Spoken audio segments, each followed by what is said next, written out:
Hi there guys, Tom Voyage here. Now it's review time again, and this time we're going to be reviewing the Bonfire 2.0 from Solo Stove. In this video we're going to unbox this, light it up, run through some of the features. We're also going to be comparing this to the original Bonfire from Solo Stove to see what's new. Let's go.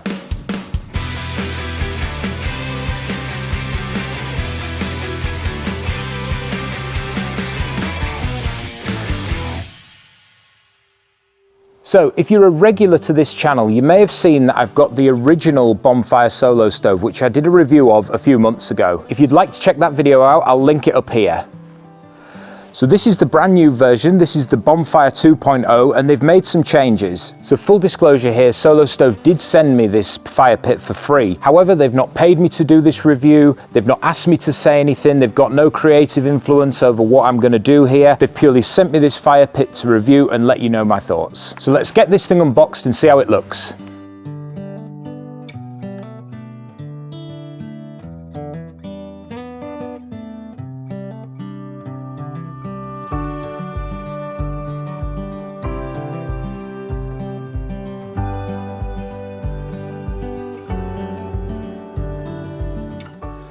So here it is unboxed, our Solo Stove. You can see it comes in this nice stainless steel colour. There is a few other colours that it comes in as well. I think they do a red one, a green one, a black one and a blue one. There's also 3 different sizes. This is the medium one, which is the Bonfire. They do a smaller one called a Ranger and also a larger one called a Yukon. Now I like this one because it's nice and portable. It weighs just 11.5 kilos, so it's easy to put in a bag and take to the beach or camping. And the basic option, without any of the accessories, retails for £245. which is pretty much everything you see here. But I got hold of the Ultimate Bundle, which came with a ton of accessories, so let's have a look at some of those.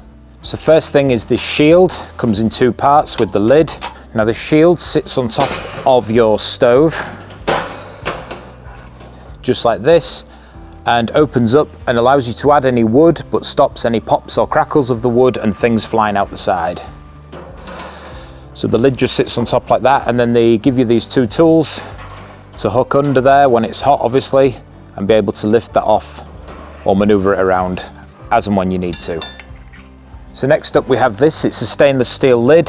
Feels a nice thick grade of stainless steel, nice and heavy. Now this just sits on the top of your fire pit like that and provides a nice protective cover, obviously stop any rainwater going inside. I also think this would be handy if it was sat in the middle of your seating area, because while you're not using it as a fire, you could put this on top and have a place to put your drinks or snacks. So next up we have what I originally thought was 2 covers. I was actually mistaken, because this one is a carry bag and this one is a cover. What's also nice is all of these accessories come with stickers as well. If you're into that sort of thing, you can brand up your truck or your garage or whatever. So the first one that we'll look at is the cover. Now this just sits on top of the fire pit, but if you actually look inside, not sure if you can see that, but there's a metal frame in there.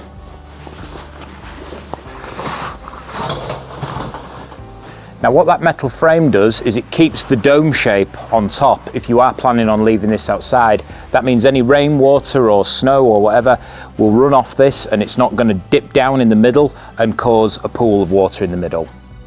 So next up we have the carry case, which is a little bit awkward to get on because the fire pit has to actually sit inside it, and then you lift up the sides like this. It's got a drawstring on top, which means you can put everything inside nice and safe, and a lot of the accessories actually fit inside the oven as well. So if you were taking this camping or to the beach or to a friend's house or something, you can put everything inside and you've got it there nice and easy to take with you. Another thing I do like about these carry bags is because they're sealed from the bottom and the fire pit actually sits inside. If you've got any ash or dust or anything from the fire pit and you're traveling with this in a car, it's not going to get that dust everywhere. It stays nice and contained in the bag. So finally, a few more bits that came with the ultimate package of this Solo Stove was some kind of tongs to put your logs into the fire when it's hot. A nice long poker which is angled just right to be able to reach into the fire pit once it's hot as well, so you can stoke your fire. Now in this bag is your marshmallow tongs. Now first of all, the bag itself is really nice quality. It feels nice and durable. Inside you have 4 marshmallow tongs which just screw together. Now these of course can be used for cooking over your fire and keeping the kids happy with their marshmallows. But what I do like is the fact that this bag fits into the Solo stove just poking out of the top, which means if you were taking this on a trip, that fits right inside as well. Unlike these ones, for example, which have no way of folding down, so if you did want to take them with you, you wouldn't be able to put them inside the fire pit. And last but not least, we have this carry handle. Now this is an unusual design, but the way it works is it goes into the oven like this, and then into one of the air intake holes, and then you can lift it up like that. It's a nice addition, I like the design of it, and it's going to be very handy moving this thing around if it's still warm.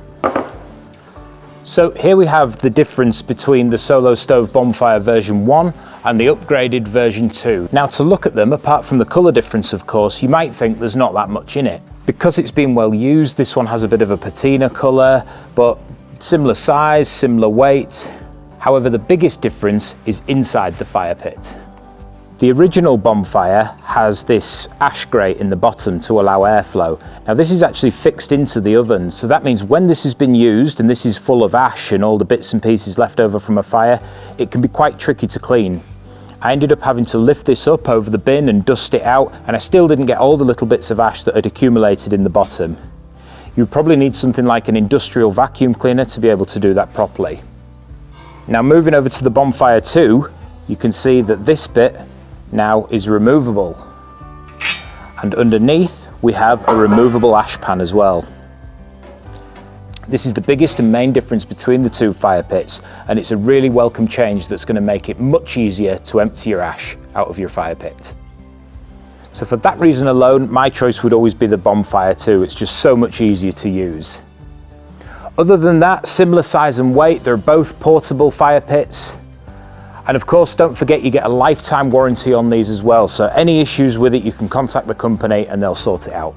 Now, of course, the Solo stove is famous for being a smokeless fire pit. So the next part of this review is to fill up the Bonfire 2.0, get it lit and see how true that smokeless claim really is. So to get my fire pit lit, I've put 2 large logs on the bottom, popped a couple of firelighters under there, and then just added some kindling on top. So once that gets going, we can add some larger logs on top, but this will be good to start us off.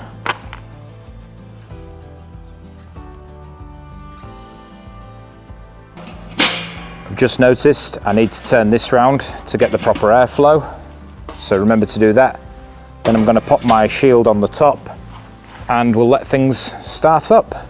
So as you can tell, just because things are starting out, we are getting a bit of smoke there. Once the fire pit comes up to temperature and those airflow holes around the edge start working, that'll give a secondary flow of oxygen and help us eliminate any smoke at all.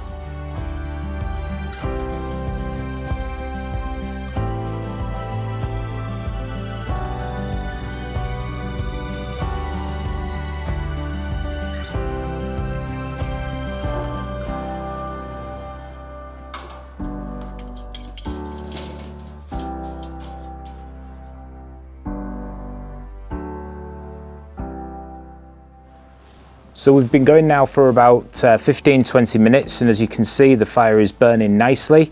There's a minimal amount of smoke. There is a little bit of smoke just while those air vents in the top start to heat up enough to provide the secondary flow of oxygen. But I have to say, I really like this mesh shield that goes around the top. A few times I've heard a few pops and bangs as that wood's warmed up.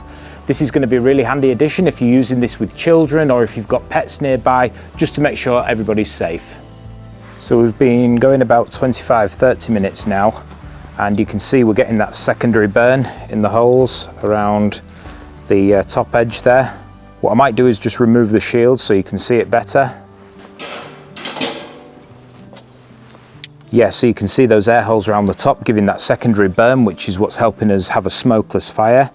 Now, if I just zoom this camera out a bit and move it up slightly, you can see that there is hardly any smoke at all. So yeah, it does exactly what it says on the tin. So one thing I will mention about the Solo stove fire pits is the level of heat I'm getting in kind of this area is very hot. If you were stood up, like at a barbecue with friends having a beer, stood round this thing, you would all benefit from the heat. A bit lower down at this height, you don't feel as much heat.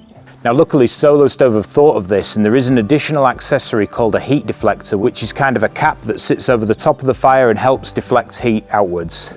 That's going to be perfect if you sat round the fire, and I hope to get one of these in the future so I can do a review. But even from this angle here, I mean, I'm a good metre away from this fire and I can still feel the heat. I'm really liking the use of these accessories too. They're nice and long so I can stay at a safe distance from the fire and still add wood to the fire as I need to.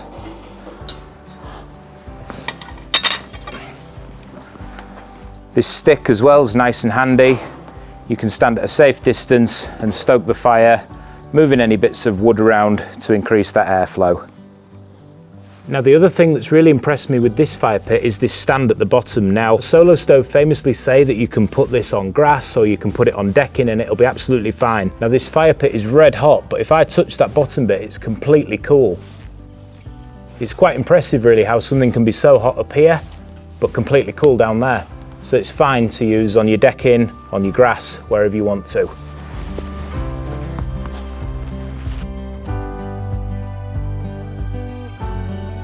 Now Solo Stove do a range of accessories other than the ones that we've looked at today. There's a barbecue flat top that you can put on this so you can cook food. There's a larger table surround if you wanted this as your centerpiece for your dining area. And also the heat deflector like we mentioned earlier. For me, I find this one of the best fire pits out there. The fact that it's smokeless means that it's nice and comfortable to use with family and friends and you don't stink of smoke. It gives off a good heat output as well. Here in the UK, it's not known for being that warm and I'm staying nice and warm by this fire. But if you did want to increase the warmth, there is always the option of the heat deflector as well. I love the fact that this is portable if we wanted to take this to the beach or camping, or even so I can pack it away in that bag and store it in the garage. It just means I don't have to have it as a permanent feature in the garden. I can pack it away in the garage, out of the elements, and keep it in good condition.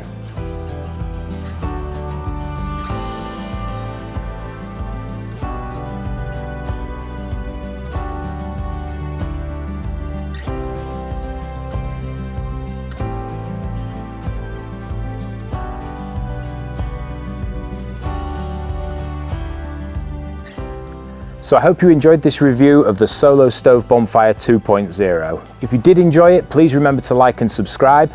If you want any more information, I'll put some links in the description below. If you've got any questions, you can leave a comment down below too. And please join us next time for more videos. See you later.